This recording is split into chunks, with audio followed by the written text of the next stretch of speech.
Você já ouviu aqui mesmo falar de matemática pura e aplicada. São dois conceitos, não se envergonhem, difíceis da gente separar bem. Eu daria um exemplo bastante vulgar.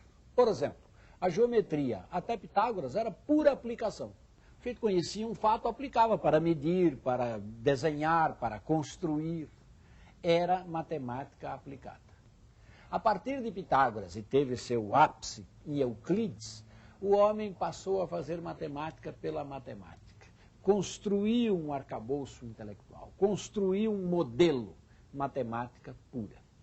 Será que eu poderia fazer a mesma divisão com as artes? Vou tentar algo semelhante. Eu diria que o cinema e o teatro são artes puramente representativas. Já nas artes plásticas, a escultura e a pintura, ora são figurativas, mas quando são abstratas, ainda assim estão representando algo. Já na música, há uma pequena diferença. Vamos tomar Vivaldi, A Primavera. É uma bela música. Mas se ele chamasse aquela música de Sorriso de Criança, eu também aceitaria do mesmo modo. O som não representa o olho, a criança ou a primavera. Ela suscita sentimentos. É desta arte dita pura que vamos falar hoje. E como ela mexeu com os povos de diferentes culturas em diferentes épocas. Dividiu-se o espectro sonoro de maneira diferente. Fez-se música árabe, música grega, música contemporânea, música antiga. Fez-se música, tratou-se do seu objeto primordial, o som.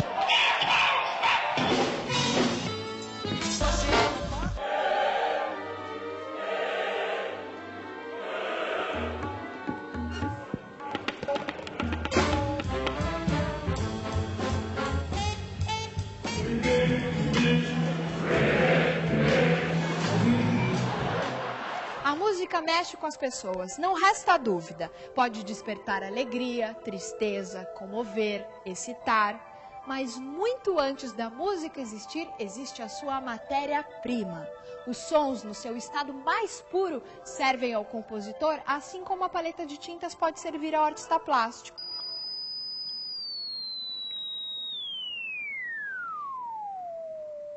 Com a invenção de modernos aparelhos analisadores de frequência, tornou-se possível comprovar matematicamente o que por intuição já se sabia desde os tempos remotos.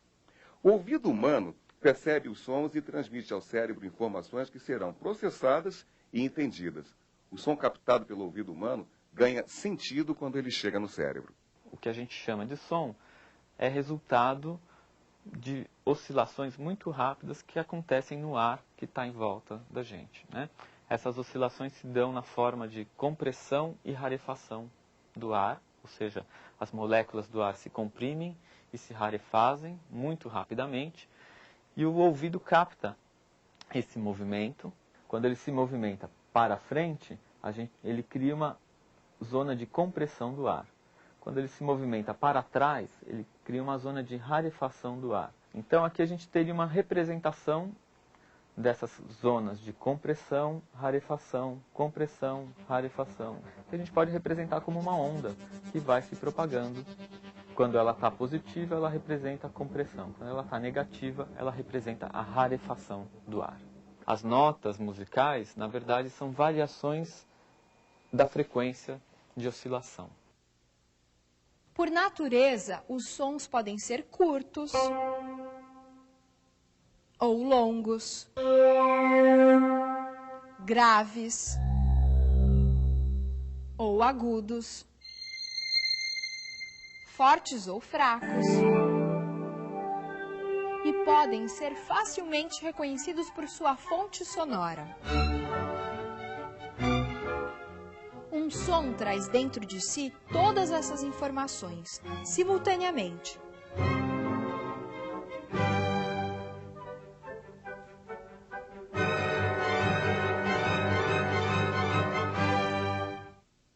exemplo, se alguém emitir um som que tem uma determinada frequência de vibração e uma outra pessoa emitir um que tenha o seu dobro, o ouvido humano interpreta essas frequências sonoras como equivalentes e passa a aceitá-las como sons musicais idênticos. Desde a antiguidade, nas mais variadas épocas, os povos se utilizaram desse conhecimento para organizar suas criações musicais. Desenvolveu-se o costume de utilizar os sons que o nosso ouvido reconhecia como equivalentes, como limites de uma espécie de espaço sonoro que poderia ser dividido, ou melhor, fracionado.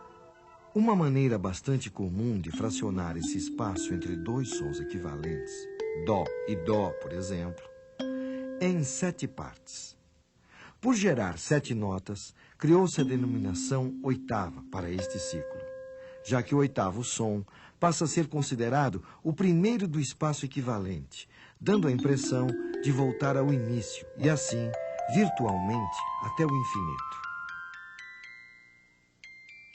Em lugares onde certas tradições milenares ainda são mantidas, podemos ir buscar mais informações sobre as variadas maneiras de organizar os sons com o propósito de fazer música.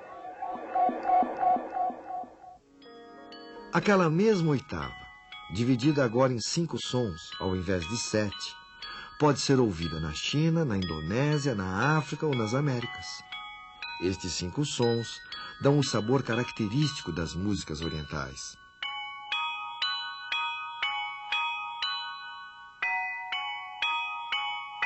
E também do blues americano.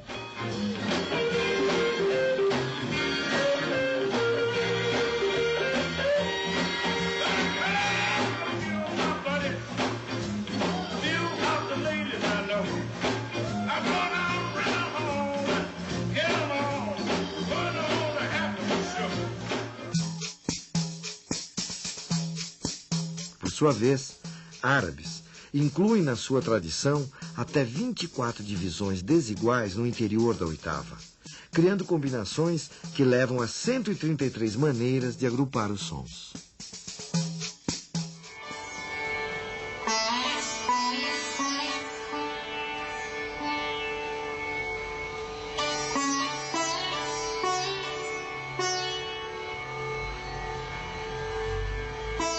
O sistema musical do norte da Índia tem 22 notas.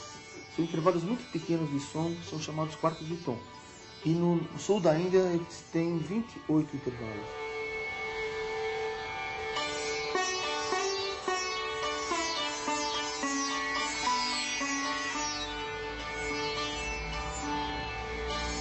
Uma vez tem um congresso de musicologia na Índia e estava o maior quebra-pau, o pessoal do norte falando que eram 22 divisões e o do sul falando que eram 28. E eles não se entendiam, até que entrou um ancião, que era um grande músico. Ele entrou, fez silêncio na sala e perguntaram para ele: mestre, são 22 notas ou são 28 notas? Ele falou: não existe essa questão. Música é como água, são infinitas as divisões.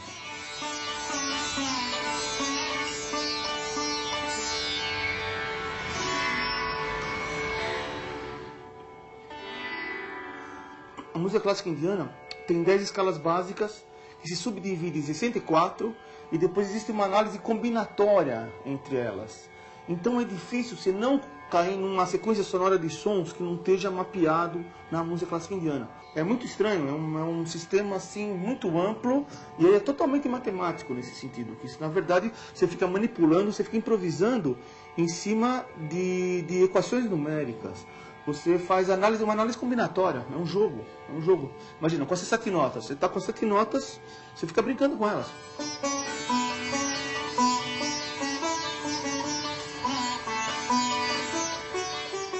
É uma geometria precisa, é uma geometria mágica, mas ao mesmo tempo é uma geometria não extremamente calculada como um metrônomo.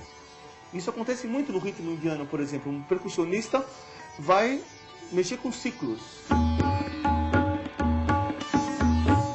Porque o tempo na Índia é sempre pensado como um ciclo. É um ciclo mágico de números que se repetem.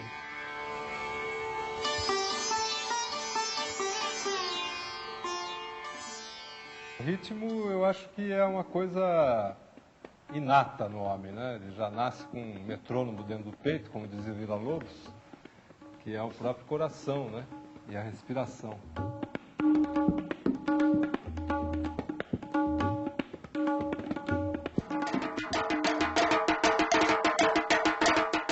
O tambor, ele toca e diz, gente, venha para os orixás, saia um pouquinho da sua estrutura terrena, da sua vida de pé no chão, né? E venha para um outro espaço, para serem outras coisas, para perceberem outras coisas, para terem outras percepções.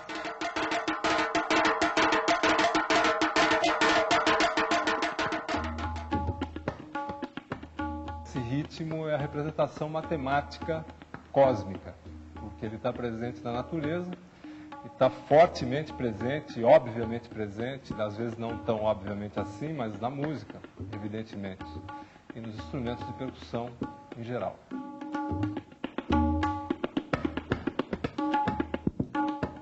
A música, ela leva ao êxtase, né? Sempre vai levar ao êxtase, né? Sempre você vai ouvir a música, cada um tem um jeitão de receber esse êxtase, né?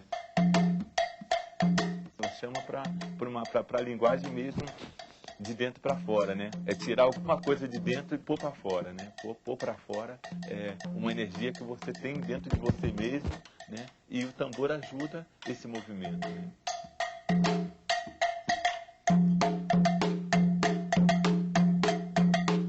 O ritmo, ele contém uma pulsação.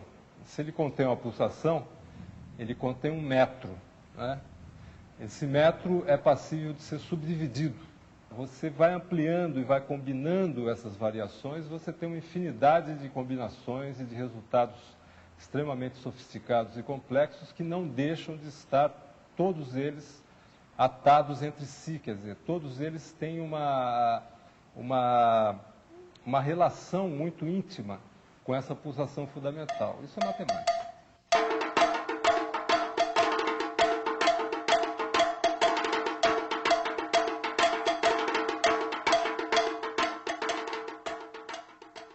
Vamos continuar nossa viagem através dos tempos e descobrir que durante muitos séculos, e mesmo nos dias atuais, a música continua servindo como uma espécie de ponte entre o céu e a terra.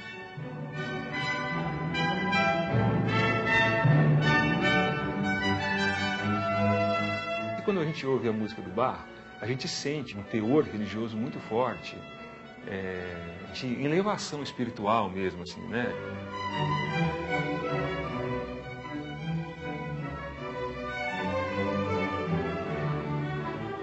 E, ao analisar a música dele, você também vê um amor tão grande à pesquisa musical, matemática, quase científica, entende? Que só se fosse uma busca pela perfeição, né? Atingir Deus por uma perfeição.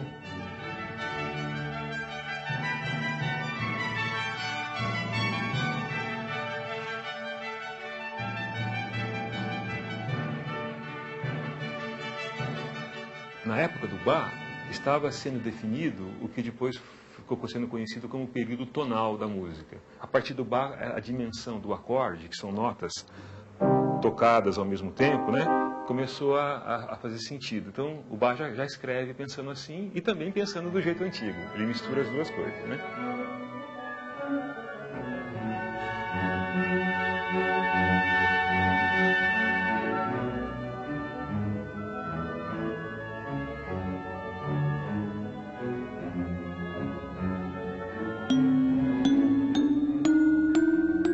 O temperamento consistia em dividir a oitava em 12 porções de tamanho idêntico. Afinando os instrumentos dessa maneira, qualquer melodia poderia ser transposta para outros lugares do teclado. E a reconheceríamos como sendo a mesma música, mas em tons diferentes. Esse intervalo pode ser dividido de várias maneiras, né? Os hindus dividem, sei lá, mais do que 12, os chineses gostam da divisão em 5, né?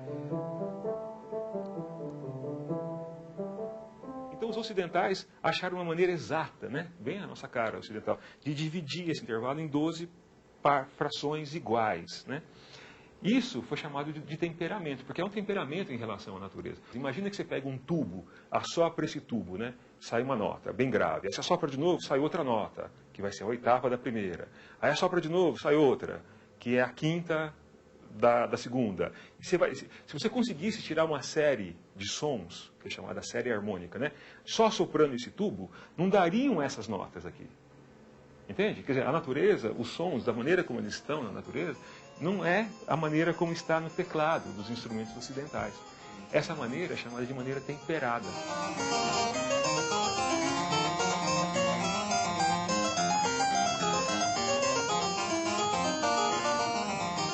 Então, essa música que foi consolidada, porque os caras vinham pesquisando há muitos anos, né? Nessa época, é depois a música que se torna regra.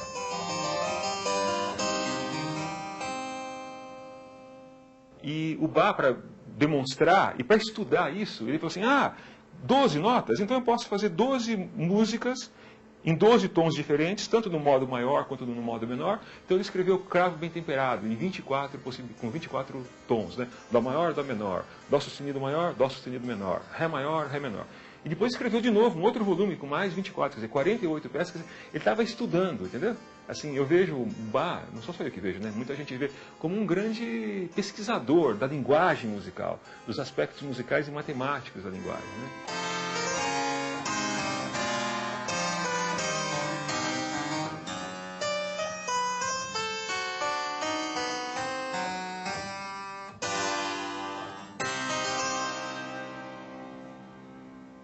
À medida que analisamos os acontecimentos musicais à luz da matemática, a exatidão numérica que orienta a escolha das notas e dos ritmos quando os músicos tocam ou compõem, parece indicar que, de alguma maneira, eles sempre buscavam a perfeição. Vamos entender isso melhor?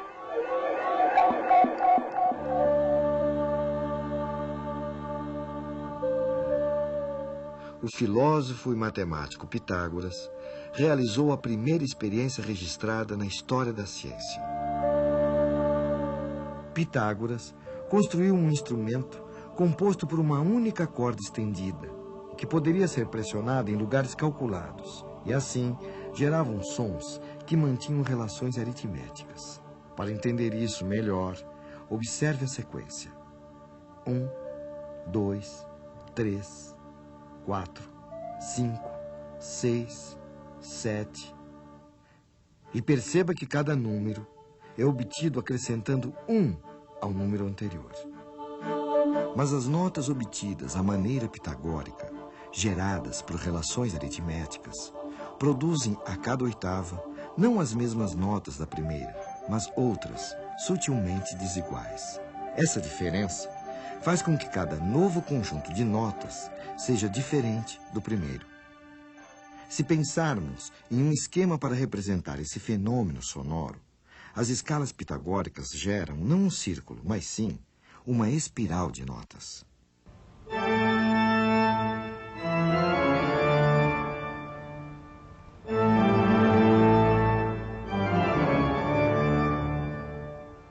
A música produzida por Bach e outros músicos de sua época, por se utilizar dos acordes, que são notas tocadas simultaneamente, precisava de uma mesma afinação em todas as oitavas, para que não se tivesse a impressão de desafinação. Para isso, os músicos como Bach e, posteriormente, os inventores do piano, optaram por dividir a escala não de maneira aritmética, mas sim geométrica ou logarítmica. Na prática, a nova escala divide a pequena diferença existente entre, por exemplo, o Dó de uma oitava e o Dó da seguinte, entre todas as notas da escala. A escala temperada, dessa maneira, altera sutilmente todas as notas, criando sons não naturais. Gera, porém, uma escala circular, em que o fim de uma oitava coincide com o início da outra, e assim é mais adequada à música da época de Bach. Essa nova maneira de afinar os instrumentos e de organizar a escolha das notas só se tornou possível através de uma nova maneira de fazer cálculos. Os logaritmos foram criados por John Napier em 1614 e são um modo de fazer cálculos. essa sequência de números, 0, 1, 2, 3, 4, 5 e assim por diante, é uma sequência aritmética, pois cada número é obtido acrescentando-se 1 ao anterior.